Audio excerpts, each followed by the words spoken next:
everybody. Craig Shacklett here with the Casino Business Podcast, Casino Marketing University, and we've got a special guest. I am so excited about this. Actually, I found about Richard on a URComped Facebook Live. We did a trivia, and he was the subject of one of our trivia questions. And it was about casino cheat that won millions of dollars using which trick. And so I started doing research after the fact, and I found that Richard is very similar. If anybody saw the movie Catch Me If You Can, Richard is like that. He is he was on one side as the casino cheat that they were chasing after, and now he's paid by casinos to go around the world teaching them how to protect their games and make sure they don't get cheated by smart guys like him. So, Richard, thank you for being here. My pleasure, Craig. Now, did I do your intro justice? Maybe you could fill in the gaps and tell us a little bit about your backstory before we get into the questions. Okay, well, like a lot of other people who have cheated casinos in their life, whether or not professionally or out of desperation. The problem originally, or the cause originally, is gambling. Losing at gambling is a big trampoline toward casino cheating. And when I was very young, I was, just addicted to all forms of gambling, especially horse racing. And, when I was supposed to be in high school, I was running crap games in the cafeteria and stuff like that. And I got suspended, and, it was just a disaster. I actually started with baseball card collection. When I was a kid, 8, 9 years old, baseball card collecting was the big thing. And flipping the cards, winning and losing other people's cards or losing your own cards. That was like, the biggest thing back when I was a kid, way before your time. And I actually got cheated out of my baseball card collection, and I kind of remembered that because it was like dealing seconds, because baseball cards. There was 2 ways of flipping. One was against the wall, like you may have seen in movies, and the other was each team had a logo and a color, and you'd have the cards like this, right? You'd have the cards like this in your hand, and you'd be turning them over, and there'd be several people on the pot, and when you matched the last color, you won the pot, and you won all the cards, and you could see by the back of the card, you knew what color your card was, and if it wasn't the right color, you just pull it back and deal the second, hoping it was the right color. And that's what actually happened to me. So I lost my baseball card collection, and then I started going to the track every day. And when I was 18 or so, not even old enough to legally gamble, I started going to the track, and I had no idea what I was doing. I went with $150 to Yonkers Raceway one night in New York, and I got lucky. I was just betting numbers. I didn't even know how to read a program, right? I went up to the window and I was going, yeah, give me a $3 triple box, 385, 124, 623. And I didn't even know who I had as the horses were running the race. I didn't even know who the hell I was rooting for. And at the end of the race, I would look at my tickets and see if I had the winner. And that was it. And, it was like the 3rd or 4th time I went, and a big triple. It was a triple race, and a huge long shot won it. It was more than 99 to 1 odds, because that's what the tote board says, 99 to 1. And I'm going through my tickets like this, and I see the triple paid $7,000, and I see it. Oh wow, I got it. And I go through. Oh wow, I got it again. And I go through. Whoa, I got it again. So I had 3 $7,000 winning tickets. I basically won the whole pool. The whole trifecta pool that night. And so it was $21,000. And now I'm not even legally old enough to cash the ticket in, right? I can't cash the ticket in because you have to pay tax on that, right? So when I was going to the track, the 3 or 4 times I had gone, I befriended a security guard who I didn't even know. So I told him my problem. And he said, "Don't worry, give me the tickets and I'll cash them out for you for 10%. Now, Craig, get a load of this. I don't even know the guy. So, I had to make a split decision, boom, am I going to trust this guy or not? Well, the bottom line is I really had no other alternative. Well, I couldn't go to my parents and say, look, I was at the track last night. I won $21,000. Can you please cash the ticket out for me? because they were very anti-gambling in the first place, and they knew I was a disaster, right? So I gave the guy the 3 tickets, and he said, "Come back tomorrow night. I'll meet you here 5 minutes before the first race, right, in the same spot." So look, I'm figuring the chances are I'm never seeing this guy again, right? Sure enough, the guy showed up, and he gave me the $19,000, whatever it was, and I continued to gamble, and I continued to get lucky, and I bought at the time. I bought a really beautiful Mustang convertible car, and brand new. Drove it right out to Vegas because I knew people in New York who knew people running casinos in Vegas, and at that time, we're talking mid '70s. It was not. It was just like getting away from the mob. The casinos were really not being controlled by the mob anymore, but it was still Las Vegas was still a completely different thing. So I'm not even old enough to legally gamble. So I drive to a strip hotel. I don't want to mention the name. I drive to a strip hotel, and I knew a few names to say, right? I check into the hotel, right? I forgot. I got 20,000 cash that I had in the trunk of the car. It was burning a hole in the trunk of the car, right? So I take the cash, and I mentioned somebody's name, and they send me to the cage. I put $20,000 in the cage, right? And then on top of that, they gave me $20,000 more in credit. Okay. And I wasn't even old enough to legally gamble. I mean, that's how things worked back then, right? So I start to play baccarat because I didn't even know what baccarat was, right? And I walked in there, and in those days they had the long tables. Now there's very few big tables in Vegas, and because it's all mini baccarat. So I started to play baccarat, right? And I just got like, wow! I saw these, high rollers from Europe, Arab sheiks with regalia. Papa millionaires from Argentina. I mean, it was just, I was just seduced, and it's a very easy game. And being that, I always had gambling in my blood, I picked up on the game real quickly. It's very easy, and you don't have to do anything. You just bet player or bank. You don't have to have any strategy. So I started to play, and I was getting lucky as hell. The first night I won, and I started right away betting 500, 1,000 a hand, right? I had $20,000 credit line, right? So I run the money up to, and I ended up using their credit line. I ended up losing $20,000, right? And then I took 10,000 in credit and more credit, and then all of a sudden I went on a massive winning streak. That the only way I duplicated that winning streak was by cheating. I never had that, and I still gamble, but only on sports. Okay, and in 50 years of gambling, I never had another streak like that. So anyway, to make the long story short, the 20,000 turned into like 120,000, and they're comping me. I'm living on a penthouse suite, like you see in the movies with a jacuzzi in the middle of the room, a full-size pool table, and on the door, like in the old days, on the door of hotels, even nice hotels, it gave you the price of the room on the door. You probably don't remember that. And also there were real keys. You had like you used the key to get into your apartment or your house. That's what hotel rooms were. You had to have a key, right? So on the door it said $800 a night. So this is 1976. All right, $800 a night. That's like 3,000 or 4,000 a night now. And I'm sitting there in that room, and I'm having dinner, champagne, and I'm not even old enough to legally gamble, signing everything, right?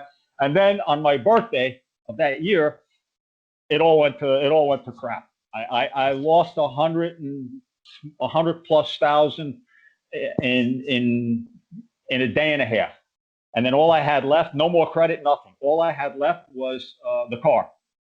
The Mustang. I went to a used car. It only had 3,000 miles on it, which was on the odometer, which was the distance from New York to Vegas, more or less driving. Right? So I sell the car in a used lot for 1,500.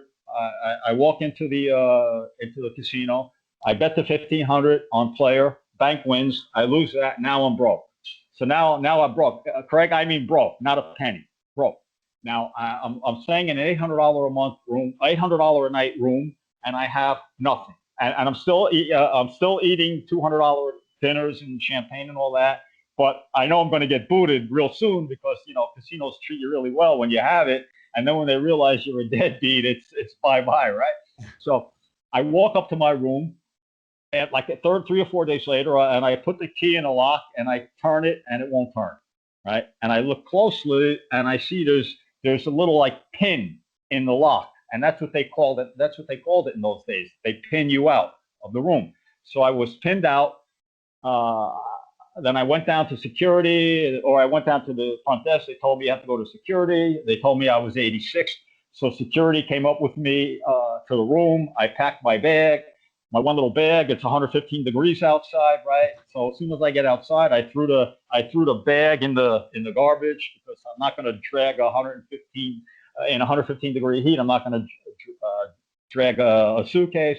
And I ended up with no place to sleep, and I spent 3 weeks homeless in Vegas, eating to eat, sleeping with the winos underneath an overpass on the strip at that time, and I was to eat. I had to go into restaurants, and then I would order dessert. And when the waitress went to get dessert, I would just leave. You know, dine and dash, it's called.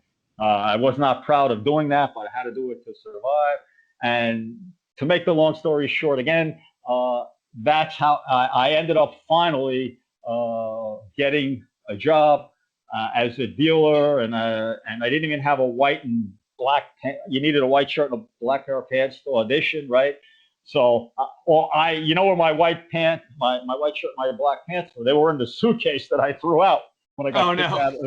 So the only time I ever stole anything in my life, and because of course I looked at the cheating as an art, even though I know in reality it's a crime and stealing or whatever you want to call it. But the only time I ever stole anything in my life is I walked into a Sears Roebuck, and I put on a white shirt and a pair of black pants, and I walked out just so I could get the audition. So I was dealing in a casino downtown, and one day I was approached by you know, and you would get all kinds of all kinds of propositions to cheat the casino. Like, you know, some sexy girl would come up here and flash her breast and say, "Look, you help me on the table. You know, I'll help you in bed." You know, that kind of stuff. Yeah, I had a guy come up to me one time and ask me if I knew anyone who wanted to buy a stolen 747 airplane. And he had it in the desert. You know, all kinds of wacky stuff, right? But one day, a guy walked in, and this is at a little rinky-dink casino downtown. A guy walked in, and he was classy, and it turned out he was a professional casino cheat.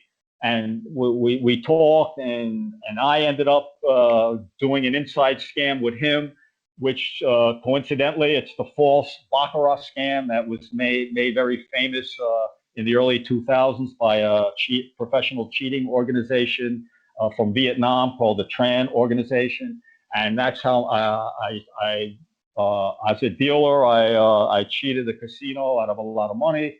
And then I formed a part, well, he recruited me, this guy, Joe Klassen, recruited me, and that's how I became a cheat. And then after 25 years of cheating, you know, I was kind of, you know, I was really pushing the envelope, so to speak, because I was really doing a lot of big stuff, and everybody in Vegas, they all knew what I was doing, but they had no idea what I was doing. And it's called the Savannah move that I was doing. And your viewers, if they want to see what that was all about, they can read about it. And finally, you know, the heat on me was very intense. You know, I was being followed by gaming control, undercover agents, all that, 24 hours a day. So, and plus people, you know, like when we went on the road, we went all over the world, not just Vegas. We went all over the world, and like, you know, I was a cheat, not a liar. So like I'd be in bars after hanging out, you know, having drinks with people, and people would ask me, you know, what do you do? And I said, oh, I'm a professional casino cheat. You know, I didn't care. I would just tell them, and they, wow, and I would tell stories, and wow, really, you did all that? You ought to write a book about that. And finally, as I got toward the end of my career, I said, you know what? Enough people asked me to write a book about it. Maybe I should. So I wrote the book, and then out of the blue, I started getting that. Now from there, how did I become a game protection consultant? Right. I wrote the book, and a lot of people in gaming who were chasing me all these years, you know, read the book. Wow, because they were trying to figure out the Savannah move that I did, and I revealed what it was in the book, and they were going, "Oh my God, this move was so easy. How did we not figure it out?" Right? Because KISS, keep it simple, stupid, is the best way to go. They thought it was a roulette move, and they thought I was I had some kind of remote control gadget, like this, and I could click something and it would control where the ball would land. But it was a really easy, simple scam. Basically, I would make a $5,000 bet or a $10,000 bet on the outside of a roulette wheel, and if it won, I got paid. If it lost, I just took it back and lost either nothing, or if I got caught, I would put back $10 because the big value chip was hidden underneath. It's called the Savannah move, and anyway, so I get one day out of the blue. I get a call from some people running a game protection conference, and or Willie Allison from the World Game Protection Conference. I was introduced to him by a guy named Bill Zender, who's also a very well-known game protection consultant, and he introduced me to Willie Allison, and I spoke. I was lead speaker in Willie Allison's World Game Protection Conference, which he has every year in Las Vegas, and from there, people were like, they started to say, hey, this guy, we maybe could learn something from this guy. So they started to ask me if I would be interested in training their casinos, more or less to prevent people like me from coming in and doing damage. And that's the story in a long nutshell. That was incredible. I had so many questions in my mind, but I'm like, you're on a roll. I'm loving the story. I don't want to jump in. So the first question that came to mind, so you got a taste, this classy guy kind of recruited you for the first scam, or the first cheat.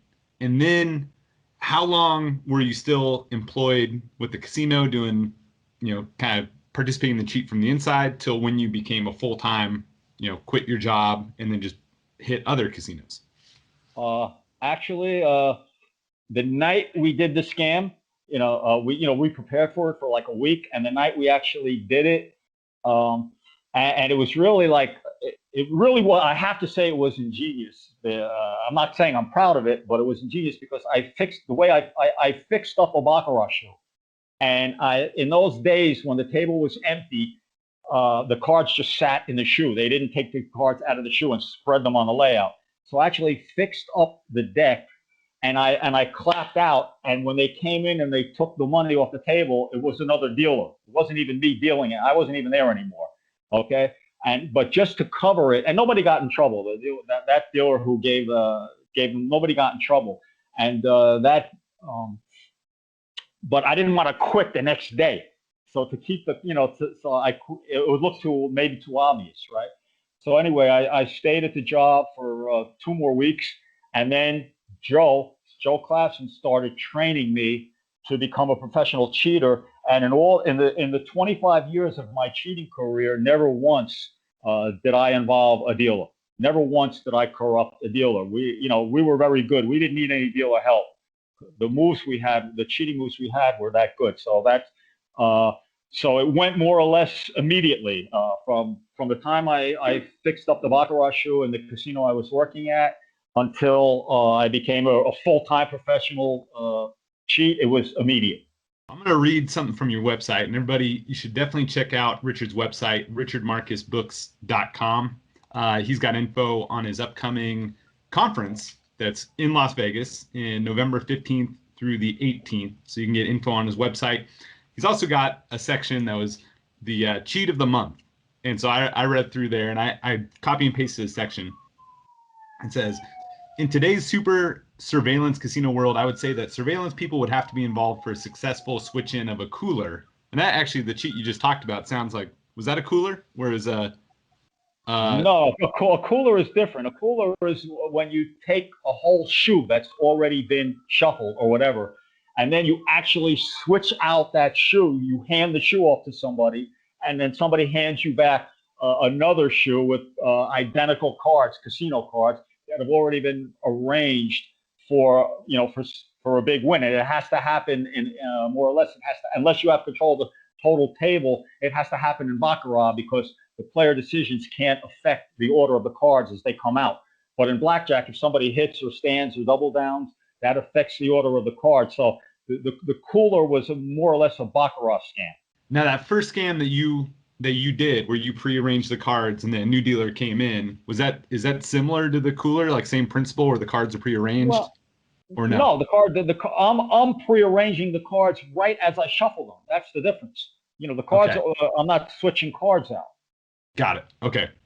So I'll keep reading. So it's and if you're wondering where the cheat team gets the legitimate decks of cards to form the cooler, there are numerous possibilities, including stealing them with the help of crooked employees who oversee card inventories to use, as well as getting them directly from companies that print the cards, as it happened in both Australia and South Africa. So you mentioned that in all your cheating career, you didn't have anybody on the inside. You were doing it all on your own. What would you say, like in today's world, what percentage of scams have somebody on the inside that's helping the cheat? Okay, that's a hard question to answer, because probably, like in regular casino scams without the inside help, you don't really know about the ones that people got away with. You only hear about the ones that are caught.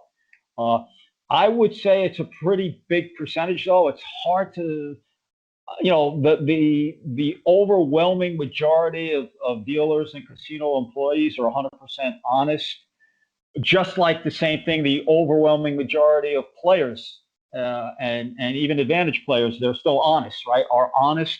So it's hard to say, but it's a considerable percentage. But the danger is uh, with the inside scam, uh, those are much more risky. Those are much more damaging to casinos, because they're usually for big money, especially the high tech scams and the baccarat scams.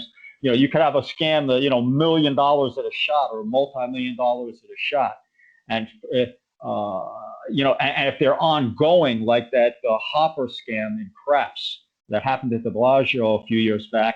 It was 3 or 4 craps dealers, a crew of craps dealers that got together because they had no box. Nobody was sitting box, which in my opinion is very stupid, that policy of removing boxmen from craps games.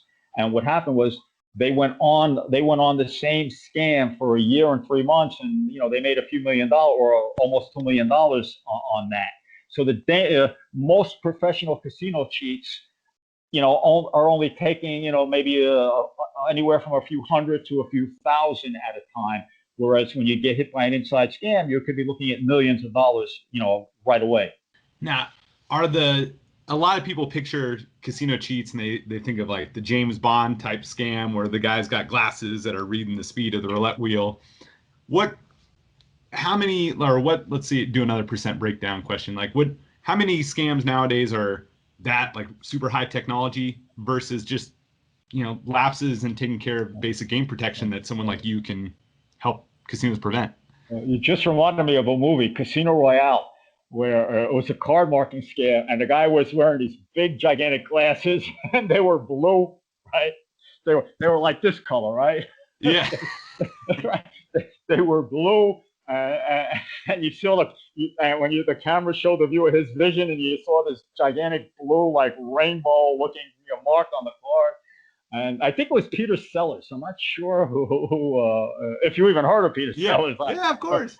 Okay, I think it was him, but it's when these kind of scams first started to come out, and they were like not as ridiculous. The people that were seeing through the cards or seeing the marked cards were wearing contact lenses, that obviously looked fake. But a lot of people cosmetically, they want to have blue eyes or green eyes. They wear, especially women, right? Nothing's prejudiced, but they want to have blue eyes or green eyes. They just looked fake. You could tell that those aren't real green eyes, right? So that's what the cheats use.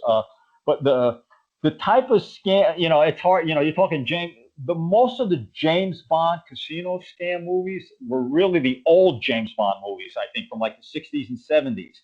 The last James Bond big casino thing was the poker game with Daniel Craig. I think it was about 7-8 years ago or 10 years ago. I don't remember I don't think it was a scam or a cheating going on, or was it? I don't remember that.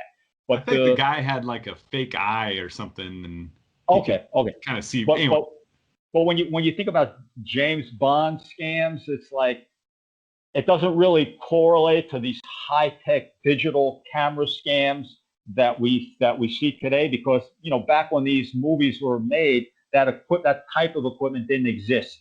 So it's kind of like, it's more like like you say, it's more like an interesting correlation than a real one. So would you say now most of the cheating is just people that are taking advantage of maybe lapses in game protection? It's not that they've got some elaborate technology that they've developed that no one knows about. It's just smart guys that are finding ways to cheat. Absolutely, 100% correct. As dangerous as high-tech cheating is, it's overrated in terms of the frequency of it. By and large, 95% of cheating or higher, it's the same. It's basic scams that have been around since casinos legal gaming started, and it's just new variations of the old scams. Like, for instance, my Savannah scam, which many people in game protection will tell you that it's the best scam of all time, especially the best low-tech casino scam of all time. And it's an old version of what was called a walkaway scam that became very popular in the 50s. There would be five in this scam, in this walkaway scam. There were five $100 bills stacked right together, laid down on the layout. If it won, they would get paid. If it lost, a guy would pick it up. The guy who made the bet would just pick it up and turn and start to walk away. And the dealer would yell, "Hey, hey, hey, put that back." And then the guy would put back $100 bill, but there were only 4 ones underneath. And he would put it back. So if you win 500. If you lose 104. Or sometimes if it was really crowded, they just walked out and didn't put anything back. Okay. Yep. My Savannah scam was a different a version of that scam, but much more effective, because I was hiding one chip underneath the other, so that the dealer, I would make the bet with the chips slanted outward. I could actually show you. This chip represents, this is what I was doing. It represents a $5,000 chip. This chip represents a $5 chip, right? So instead of doing what they did with the cash by putting a $100 bill, the $500 bills right out in the front, and then switching it if they lost, right? I would make the bet like this. If you can you see how that white chip is slanted over the green chip? Yep. Okay. So to the dealer, it really looked like 2 white chips. The dealer never saw that $5,000 chip under there. So the dealer thinks it's $10. So if it wins, I just go, "Yes, I won. There it is, $5,000 bet. Yes." If it loses, I would just pull it out, right, and put back two of the white chips. Or actually, they were red chips, for $5. And that was the whole scam. And it was based on that same walkaway scam from the 50s. So to get back to, that's one version of somebody doing the same old scam, and all these scams, all these pass posting scams.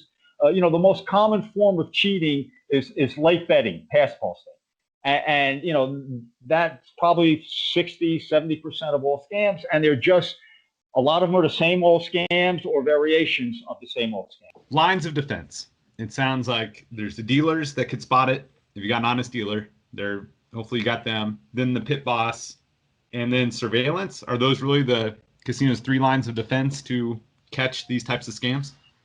Absolutely. The person most likely to catch a scam in real time is the dealer, right? The dealer is the person most likely to catch the scam in real time. Surveillance rarely, very rarely catches a scam, in spite of all the equipment, and we can get into the equipment that's coming, all the AI and everything else, artificial intelligence. It still is not going to make surveillance catch a lot of scams in real time. Okay, surveillance catches the scams based on information that comes from table games people.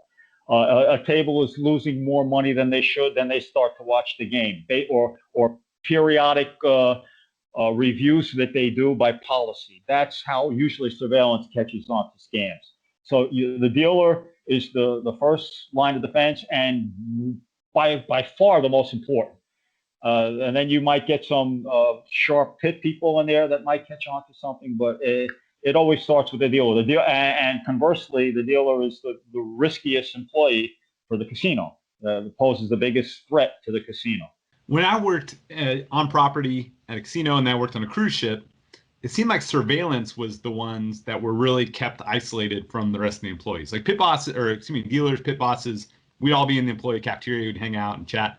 But it felt like surveillance was, they weren't really mixing with everybody else. And maybe because a lot of them are maybe reclusive because they're in a dark room all day staring at screens. Maybe they're not that socially interactive. But I got the impression that it was a strategic policy to keep them from maybe getting turned, or maybe like revealing information that could help cheats, or maybe they could get turned into a cheat. Is there any truth to that, or I was just imagining things?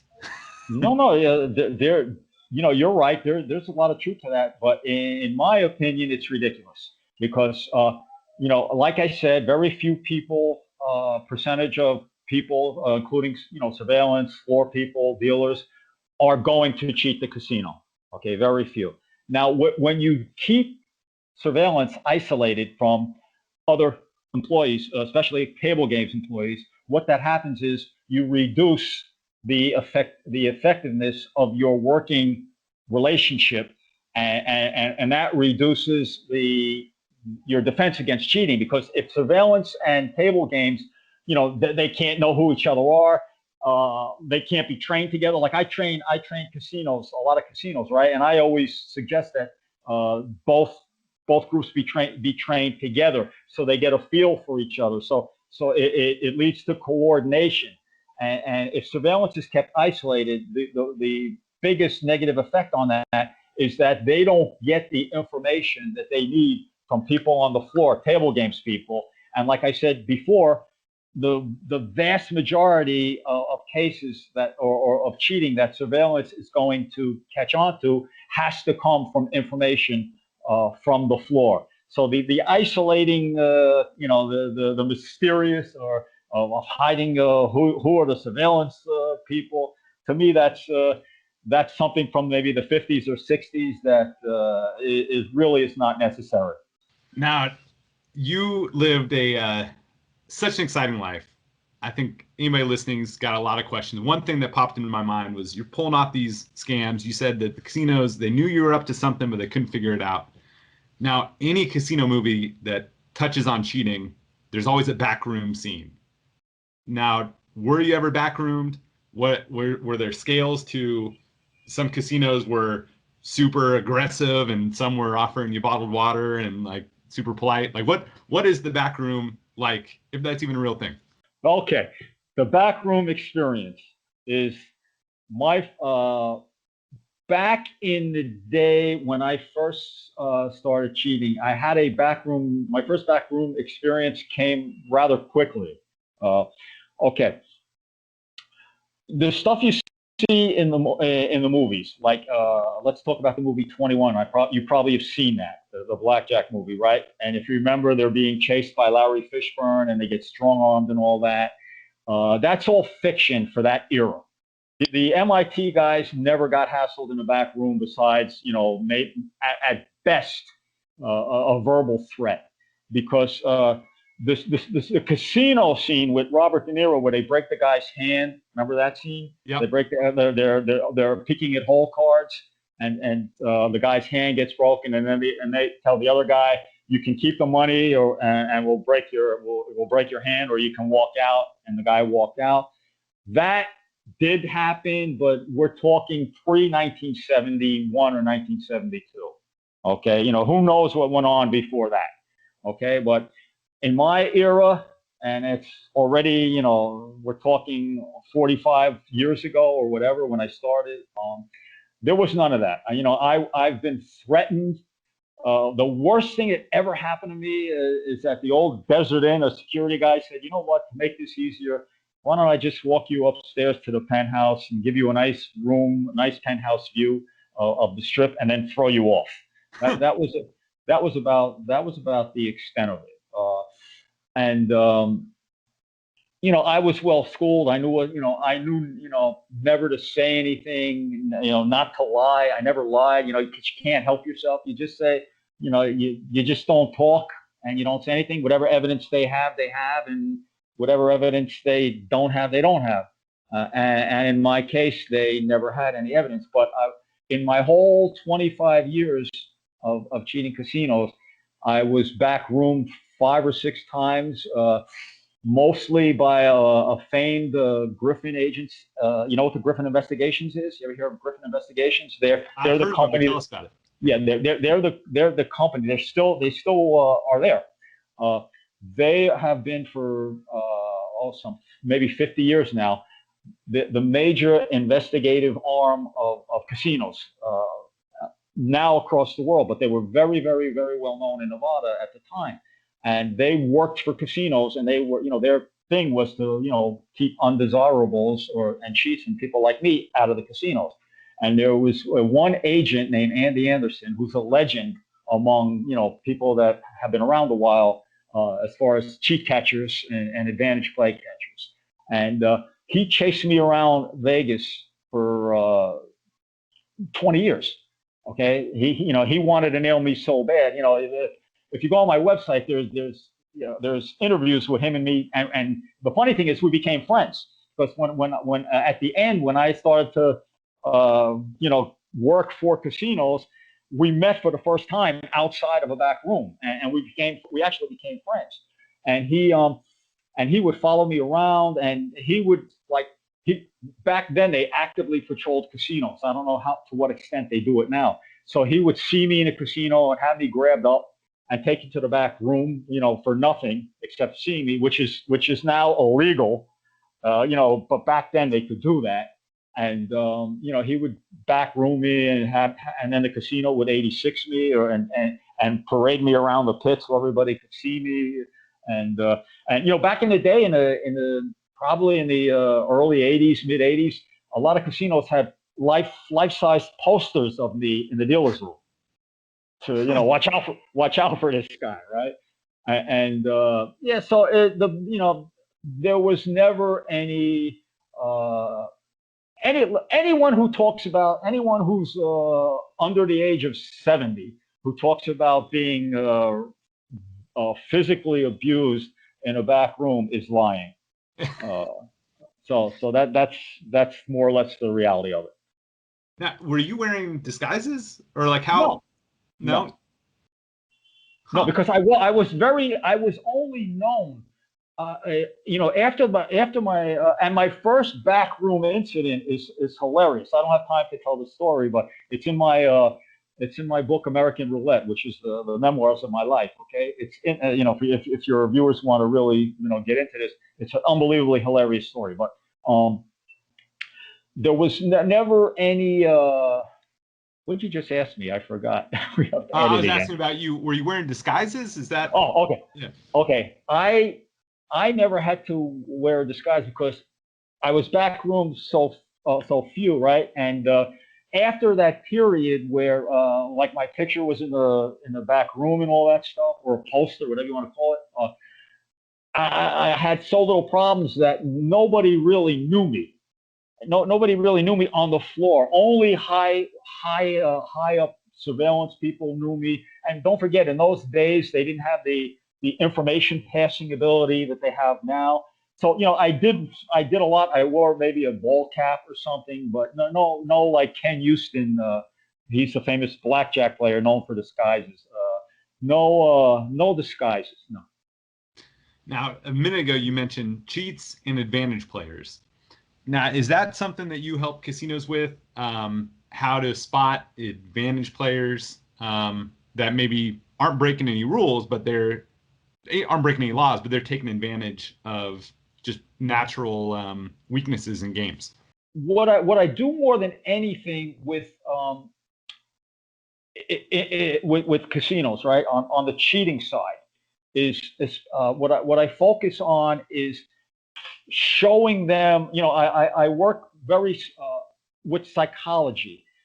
Most very good high professional casinos that are not using high tech, they work with psychology. They make you believe that you're a high roller when in fact you're a cheater. And I don't stress like trying to teach them how to identify people by appearance, because that's really too hard. Like, who these people might be, what disguises they might wear. I mean, they're pros, Craig. They're very high. They're highly efficient. They're going to get into the casinos. If the facial recognition starts to weed them out, fine. But as far people on the floor are not going to recognize these people. Not often. So what I try and show is what do cheaters do that regular players don't do, and a lot of what they do, it's like just the way they bet chips is one way. I can't get into the details of all that, but I show them the betting patterns that cheats make, what to be aware of. I teach them the psychological ploys, what to be aware of, that what they do to make you believe that they're a high roller, the setups. Most casino cheating teams that are good, they set the casino up just like a three-card Monte scan in the street. What's the setup? The setup is the victim sees somebody identifying the red ace or the red queen, right? And that person is working with the guys dealing the cards, right? It's a setup. And all my moves, basically, except for that Savannah move, which was something special, but basically all my moves had either a setup before the move or a setup actually after the move in reverse. Because when you think of a setup, you think that the setup comes before the coup, right? Before the cheat move. But some of our stuff was so good that we actually set them up in reverse, and that's very hard to make people understand because they never heard of that. And so I teach that. So I my main thrust is to show them how cheaters operate rather than how to identify one by physical characteristics or trying to remember who this person is, or what does he wear and all that kind of stuff. To me, that really is more or less irrelevant. So if people want to learn more about what you teach, you've got a conference November 15th to 18th. What do people have to look forward to in that conference? Okay. Now this conference is all encompassing. It has very little to do with me personally. I am one of 35 presenters. So this conference it's a dual conference. The first time this has ever been done.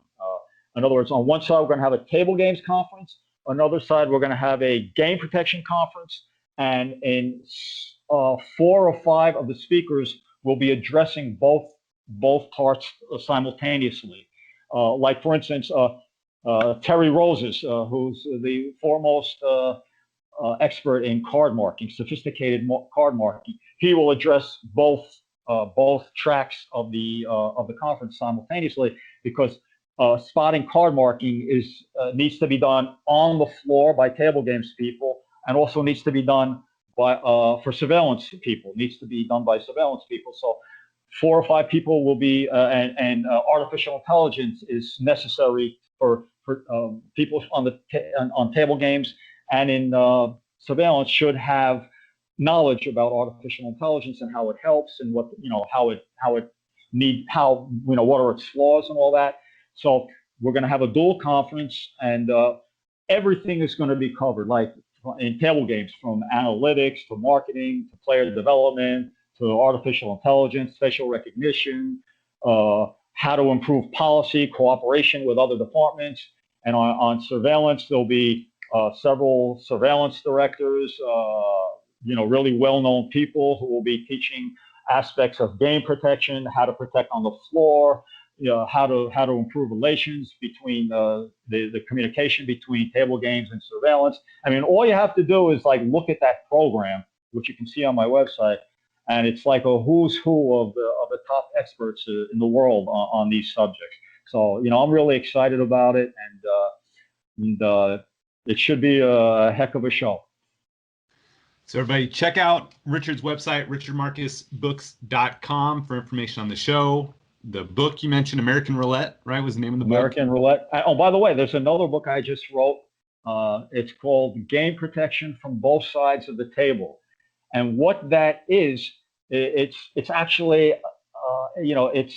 there's some stories and incidents that are intertwined with it, but the whole setting of the book is actually being at one of my seminars. It's actually being in a seminar where I'm conducting the seminar with a little personality and entertainment involved, so that people can really, get a feel of what it's like to be trained by someone who's actually done it. I mean, there's a lot of good game protection consultants out there, but there's a difference that when you are trained by somebody who's actually been a cheat for 25 years versus being trained by somebody who's accumulated the knowledge, from experience as a surveillance person, or by what they've read or what they've learned.